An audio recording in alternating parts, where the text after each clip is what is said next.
Toastmasters International, the Successful Club Series, is a set of presentations addressing the subject of quality club meetings. Members will learn about the skills and standards they must strive to achieve for their club to be successful. All presentations in the series may be delivered by any club member and require 10 to 15 minutes to complete. Closing the sale focuses on those critical final moments of a club salesmanship that determines whether a guest will decide to join.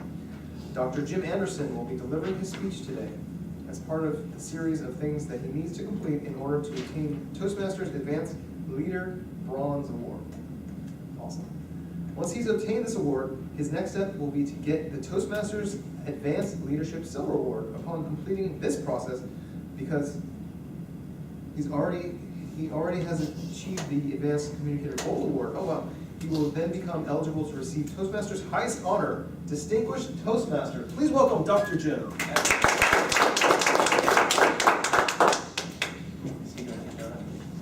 Yes. My IT support here. So my speech today, friends, is all going to be about how we can encourage other people to join our club. Now we have one visitor today. So when I'm done with my speech, I want you to swarm our single visitor. Just an opportunity. Excellent. Thank you very much, Eric. I really appreciate it. Ladies and gentlemen, thank you very much. You're here today because you feel the Toastmasters can give you something. You go to the effort once a week to show up for a Toastmasters meeting, and you know, for each one of us it's a different level of effort, but you come because you think you're going to get something out of it. And the good news is that you are correct. Toastmasters will give you a unique set of skills that you can't get anywhere else. Now you know this, and I know this, but sadly enough, the rest of the world doesn't know it. But good news, sometimes a small sliver of the rest of the world comes and joins us for a meeting. And when that happens, we've got to grow. No, we don't grow, actually. We have an opportunity whenever we're joined by somebody who's not currently a member of our club to invite them to join our club. And that's exactly what I'm going to be sharing with you today. Because there's a lot of different ways that you can go about doing this, right? And what we want to do is we want to take our enthusiasm, our interest in Scientology, in Toastmasters, and make sure that we're able to share it with them in a way that they can understand what it can do for them. Sound like a fair thing to do? All right, well, nobody's ever trained you to do it before today. So let's take a look and see what we're talking about. Okay? So why would somebody join Toastmasters? Well, they want to come to our meetings. They want to come and spend time with us. What it means is they're sort of, and it's a little iffy how you want to say this, they're sort of buying a product, right? And what is that product? Well, the product arguably is one of our meetings, right? And what makes a good meeting? If you're buying a product, it might be high quality and all that sort of stuff like that. Well, our meetings need to start and end on time. We're all busy. Toastmasters isn't the only thing that we're doing all day, although I will swear, when I've been unemployed, it has been sort of the only thing. But assuming that you're not unemployed, it's not the only thing that's going on in your day. We need to make sure that everybody shows up. Attendance is important, and we also need to make sure that when people show up, they know what they're going to do. We spend a lot of time fumbling and stumbling like that. It just looks like we're not organized. We've got club officers, people who have volunteered their time, energy, and effort to make sure that the club runs smoothly. We just need to make sure that they know what they have to do and that they're actually doing it. Meetings need to have a tempo. They need to keep moving. The last thing you want to do is go to Toastmasters and be bored, or even worse, looking at your watch. If we do this right, what happens is the meeting ends and the person feels regret. Oh, it's over. Well, couldn't we go a little longer? No, you'll have to show up again next week. Okay? And everybody has to be enthusiastic. And in this club, I don't think that's really a problem. I think we've got plenty of enthusiasm. And Ramesh is not here today. Oh, jeez, where are you, Ramesh? But every time somebody gives a speech in the club, it really needs to be a manual speech. Not that there's anything special about a manual. There really isn't. But if you're giving a manual speech, what that means is that you're making forward progress in your Toastmasters career. You're completing, hopefully, your competent communicator, which is the first 10 speeches, okay? Or you're working on one of the supplemental books and you're developing a brand new skill that you didn't have before. I mean, any of us could probably get up here and just give a speech about something, which is good. I mean, it's good practice on it. But we want you to be moving forward in your Toastmasters career, okay? Okay? What we're talking about, whenever somebody comes and visits our club, they're, unfortunately, at the end of the meeting, barring us locking the door or sealing them in, they're probably going to leave, right? The question is when they leave, has that relationship between them and us been win-win, win-lose, or lose-lose? Win-win is when somebody comes to a meeting, experiences the type of Toastmasters experience that we can provide them with, and goes, wow, I want to be a part of that, okay?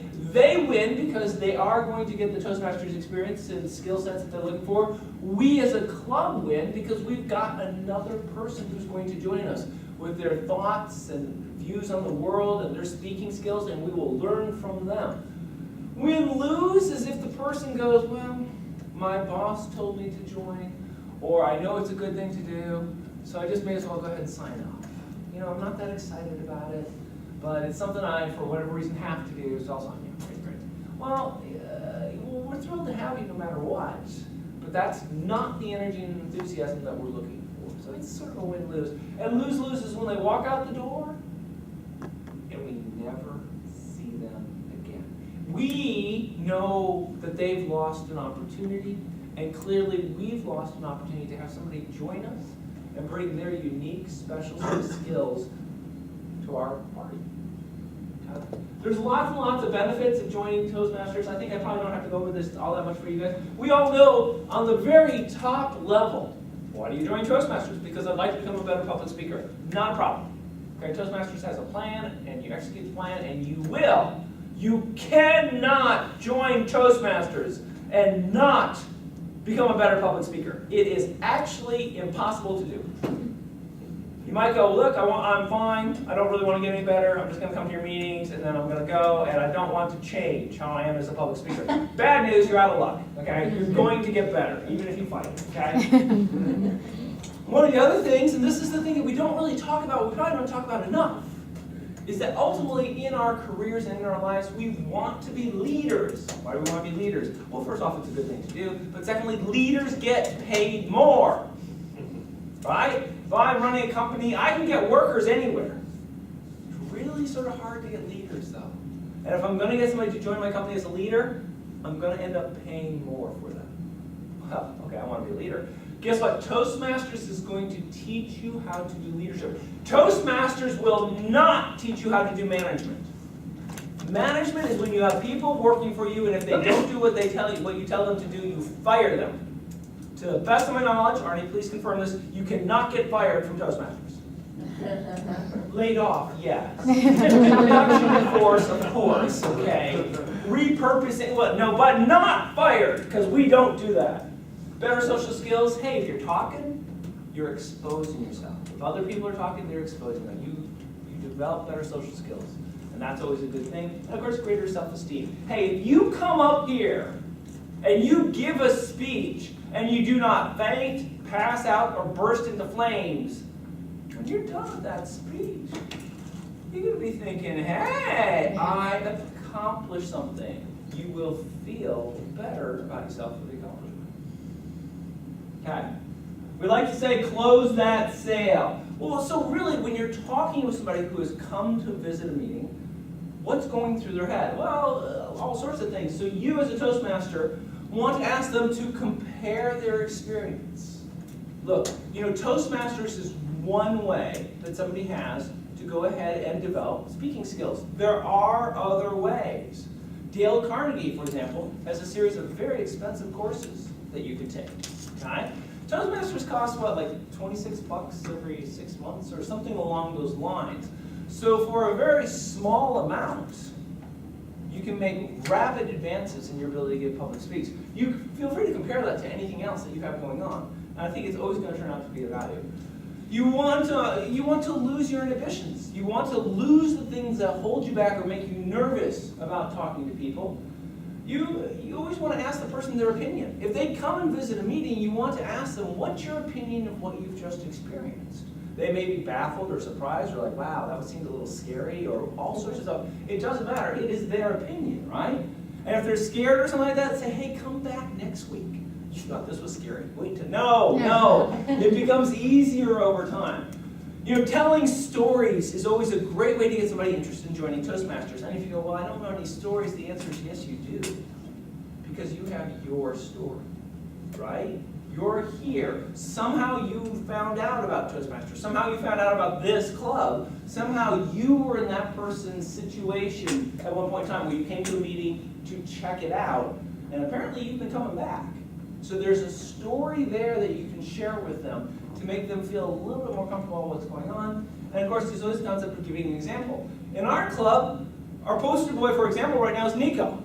So he joins, he gives a couple of speeches, he jumps into some sort of contest, and he wins like 2 or 3 levels. Okay, so nobody likes to show off. That's true. But if we get beyond that, Nico does become our poster child for somebody who seems to have overcome his nervousness and is now winning contests. Doing it. Okay, and he joined Toastmasters not because he wants to make the world a better place, it's because he has a very specific business reason for becoming a better public speaker. And it sure seems to be working out for him, and he's got a whole rack of trophies now that he has got to find some place to put, because they're banging around in the car. That's just Now, you're not in this by yourself. The good news is that you have somebody to help you, and your person who's going to help you is your vice president of membership.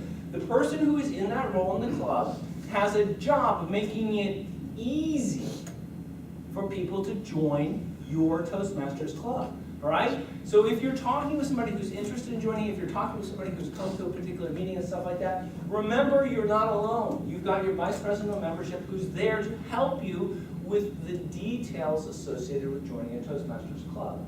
You probably haven't seen this since you joined, okay? But remember, there's an application form to join Toastmasters. The good thing is it's not that hard to fill out. Once you get past your name, pretty much the rest of it sort of writes itself. Interesting enough, and I hadn't really realized that, this is also available online. So if anybody cared. And if you do it online, apparently it goes through the system a little bit faster. That makes sense, it's all electronic, right? Okay? On that particular form, remember, there's all sorts of different types of people who can be joining. I think we're a little bit more used to new members, people who have never been involved in Toastmasters before. Today, I just want to remind you that there's actually 2 other flavors. There's people who were in Toastmasters at one point in time in their life and went off and did other stuff. Silly fools, what were they thinking? At any rate, they're coming back now. And so they'll be reinstated. Toastmasters likes to know about them because they already have a Toastmaster number and they're already squared away and all sorts of stuff like that. And then there's also renewing, so people who are members who are just signing up again, okay? There's the concept of just checking out what type of member they are. They're pretty easy to do. Oh, and there's also dual. Those are the crazy people who've not only drunk the Toastmasters Kool-Aid, but they've come back for seconds. So remember, when you join a Toastmasters club, it doesn't mean you can't join other clubs, right? Now, why would you join another club? Well, one of the reasons that you potentially might join another club is so you could give more speeches, right? In this club, arguably, you can speech every week if you want to, but you could also join another club and give speeches there, and you can blow through those speeches extremely quickly if you want to do that. So, and other clubs have other characteristics to them. Some of them are professional speakers, some of them are teachers, all sorts of interesting things like that. So whatever floats your boat. Oh, and there's also transfer. So if somebody else is in another club and decides that our club is better, which is pretty common, I think, they can certainly transfer into us. And the cool thing about transfer is you don't have to pay any more money. It's really just a paperwork thing with Toastmasters. Pow, you're in, no additional funds, and you're good to go. Filling out the membership application isn't that hard. So new members will pay. I think it's like $26 to join, and another $10 for like the book and stuff like that, and pow, you're taken care of. Transfer members, pow, not a problem. You're in, no problem. You get no book. Okay, that's cool because you already got the book. Shouldn't be a problem whatsoever. Okay, filling it out. Hey, pick the language. I personally like Chinese Simplified. But that's just because that's what's spoken in the home. But really, you can get the Toastmasters manual about any language that you'd really like to have. Figure out what type of member you are. I think you do need to get, it's really just sponsors, district number, home club, and member number. Okay, well that's cool. So arguably as a club, what we probably have an obligation to do is to put the district number, which I believe, Eric, correct me if I'm wrong, is 48. Yes. And our club number is 6745. 6745. Pretty easy to remember stuff right there. Cool. A little bit of signatures, a little bit of payments. The payments sometimes gets people confused. It's not that hard, look, so it's pretty simple stuff. So the question is just what month are they joining? Okay, and it's on a 6-month rolling cycle. So if you join at the beginning of the 6 months, it's cost a little bit more, but as you get farther into the 6 months, because the time's elapsed, it goes down and down and down, and then it just restarts again. So you figure out which month it is, and then you select which one it is. We're currently in May, so I think it would cost $30 to join our Toastmasters Club today. Eric, do we have any additional club fees? Yes. How much? $2 a month. $2 a month, and so... So if we're in May? Yeah, is that like 10? Yeah. Okay, Oh. so... Yeah, Okay, you're so right. if it's 30 for them, then it's 10 for us, and so it's a total of $40. Pow, you're in our club and you're good to go, right? Rock and roll. Okay, that's all there is to that. And then I believe it's signatures, and also signatures of a club officer. So I guess it could be any club officer can sign a person into the club, and that's it. From a paperwork point of view, dear goodness, if you've ever paid your taxes, you know that this is pretty simple to do. Ooh, that's all there is to it. Mhm. Okay. So, why do people want to join your Toastmasters Club? It's because they're thinking of themselves. They're thinking, what can they get out of joining it? And the cool thing is they can get a lot of things. It's your enthusiasm, it's your speaking techniques, it's perhaps filling in some of the meeting roles that they learn in their life, how to run effective meetings. Get mentor assistances from people who've been there and done that, get all the materials, information, and of course, getting an official induction into the club. All of this turns into what we're questing for, which is a win-win sale, both for the person who's joining the club and for the club itself.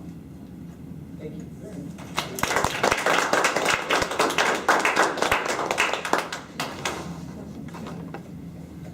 Appreciate that. Now, if you could go to your ballot sheet once again and rip off the strip that says second speaker, then you can give Dr. Jim some feedback.